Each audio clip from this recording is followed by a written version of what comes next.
company, which you know from telecom, from the list, and then basically in all regions, around 90-95% people are choosing Tele2 number one.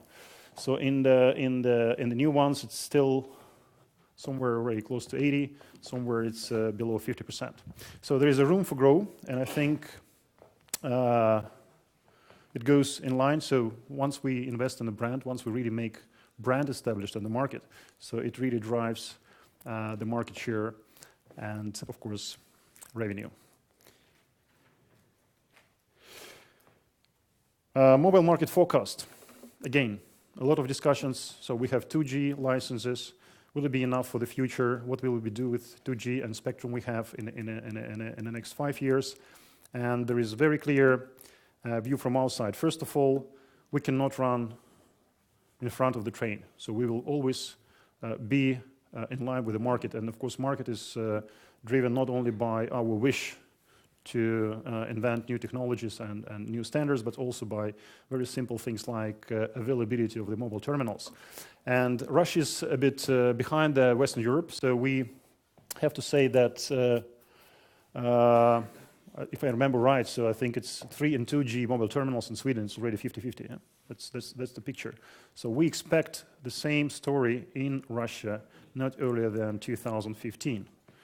And for 4G mobile phones, we think that well, the 50% of the market will be somewhere in 2017, 2018. So the same goes with the mobile traffic.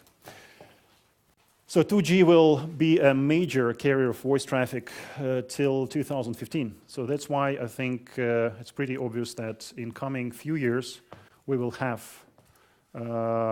enough tools and enough resources to not only support our existing sub-base, but also grow our business. And then you see the 4G picking up starting 2015, and well, strategy is very simple. We've been talking about tech neutrality today, so we want to combine 2G existing spectrum and partially convert it into 4G when it comes to the real need. And here's a very interesting slide chart. So combine 2 and 4G traffic versus 3G traffic. So the question is, do we need 3G in Russia? Well, maybe not as much as we were thinking a year ago. And we do believe that having existing spectrum, we can really make good bridging into the digital era and secure our positions in the Russian market.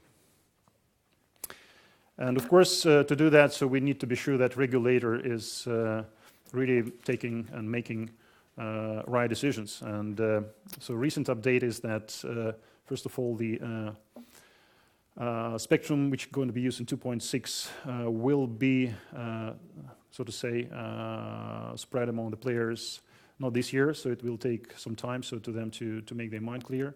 So I think it's somewhere end of the first quarter, which I think is extremely positive message for us, because we can continue influence and bringing the message to the regulator that, well, there will be more than or needs to have more than 4 or 5 players at the market. So far they said, well, it's up to 7 players.